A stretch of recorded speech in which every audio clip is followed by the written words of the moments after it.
Bayangin kamu punya aturan lama, saking lamanya, mungkin dibuat saat internet masih pakai bunyi, tiit, kerek-kerek. Nah, kira-kira begitulah nasib UU nomor 12 tahun 1980 hari ini. Dan, plot twist, aturan ini baru saja disentil keras oleh Mahkamah Konstitusi. UU nomor 12 tahun 1980 ini salah satunya ngatur soal hak pensiun pimpinan dan anggota lembaga tinggi negara, termasuk Dewan Perwakilan Rakyat dan Majelis Permusyawaratan Rakyat. Dulu, struktur negara kita masih beda banget. Bayangin, lembaga tinggi negara itu kayak geng elit, yang posisinya sejajar semua. Tapi sekarang, struktur ketatanegaraan Indonesia sudah berubah total sejak reformasi. Ibaratnya, aturan lama masih pakai peta jadul, padahal jalannya sudah jadi jalan tol. Dalam putusannya, Mahkamah Konstitusi menyatakan, UU ini bertentangan dengan konstitusi. Tapi, bukan langsung dibatalkan total. MK kasih waktu 2 tahun untuk diperbaiki. Kalau tidak, ya siap-siap, aturan ini bisa kehilangan kekuatan hukum. Ini seperti guru yang bilang, PR kamu salah semua, tapi masih saya kasih kesempatan remedial.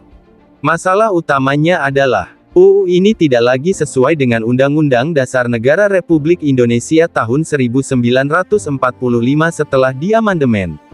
Dulu, MPR sama dengan lembaga tertinggi negara. Sekarang, tidak ada lagi istilah tertinggi.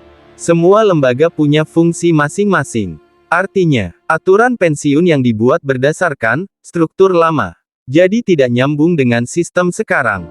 Ibarat pakai charger Nokia buat iPhone. Ya jelas nggak masuk.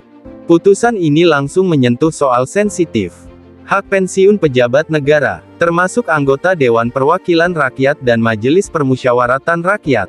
Pertanyaannya sekarang, apakah sistem pensiun mereka harus diubah total? Jawabannya, bisa iya, bisa juga hanya disesuaikan. Karena MK tidak melarang pensiun, tapi menuntut aturan yang lebih sesuai dengan sistem negara saat ini. Jadi bukan, hapus pensiun, tapi, upgrade sistemnya. Seperti biasa, kalau sudah menyangkut pejabat dan uang negara, netizen langsung aktif. Ada yang bilang, bagus, harus dievaluasi. Ada juga yang khawatir, jangan sampai malah jadi lebih besar tunjangannya. Di sisi lain, para ahli hukum menilai ini langkah penting. Karena, negara harus punya aturan yang adaptif terhadap perubahan zaman. Kalau tidak, ya kita bisa terjebak dalam sistem lama yang sudah tidak relevan. Sekarang bola ada di tangan pembuat undang-undang. Mereka punya waktu 2 tahun untuk merevisi, menyesuaikan, atau bahkan mengganti aturan lama. Kalau gagal, ya, aturan itu bisa kehilangan kekuatan hukum. Dan itu bisa berdampak besar pada sistem pensiun pejabat negara ke depan. Putusan ini bukan sekadar soal pensiun, tapi soal bagaimana negara kita terus menyesuaikan diri dengan zaman.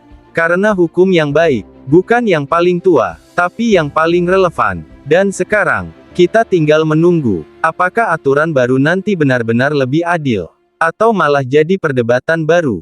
Yang jelas, drama pensiun pejabat ini masih belum selesai.